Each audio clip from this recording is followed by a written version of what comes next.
We fill our homes with things for comfort, sofas to relax, televisions for entertainment, lockers for safety. But have we ever thought, what do we keep at home for guidance? There is one such epic, not a book, not just a scripture, but a complete manual for human life. Ved Vyas Ji's Mahabharat. People think Mahabharat is only about a war, but the war lasted just 18 days. The wisdom inside it is for every single day of our lives. It speaks of family conflict, ego, jealousy, silence at the wrong time, and the painful cost of adharma. These are not perfect people. They are human, emotional, conflicted, just like us. This is not just another book resting on a shelf. This is Mahabharat, composed by Maharishi Ved Vyas, revered in our tradition as the Pancham Ved. For centuries, it was taught in gurukuls as living knowledge about dharma, leadership, society, diplomacy, and the human mind. It is called Itihas. Thus, indeed, it happened. Civilizational memory preserved through generations. Within it are discussions on statecraft, war ethics, astronomy, geography, and the deepest dilemmas of human life.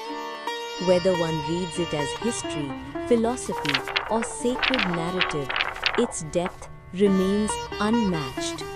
Look closely, and every family becomes a small Hastinapur. A Bhishma, wise yet bound, a Dhritarashtra, blinded by attachment, a Duryodhan, consumed by comparison, an Arjun, sincere but confused, and sometimes a Krishna, guiding silently. Mahabharat shows how small choices inside a home can shape the fate of generations. One reason Mahabharat must be read at home is because many characters are misunderstood when we only hear fragments. Take Karna, often remembered only as a tragic hero, but the epic also shows his deep jealousy toward Arjun and the choices he made from that rivalry. In the Sabha, during Draupadi's humiliation, he did not stay silent. He supported words and actions that went against Dharma. Mahabharat does not hide these flaws. And Draupadi, she is not a figure of pity. She is one of the strongest minds in the epic.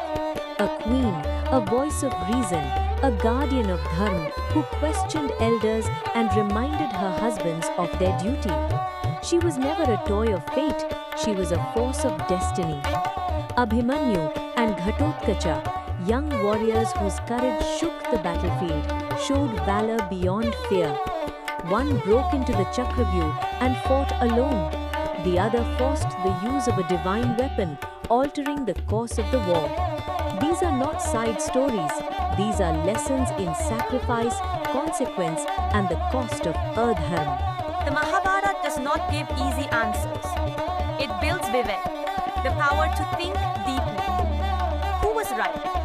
Who was wrong? What should have been done differently? It teaches that Dharma is not always simple, but it must always be sought. A home that keeps the Mahabharata keeps wisdom within its walls. It carries the Gita, Vishnu Sahasranama, Vidur Niti, and Rajdharma. This is not just literature. This is stored guidance. If the Mahabharata is not in our homes, where will the next generation learn it from? From fragments online, from diluted retellings.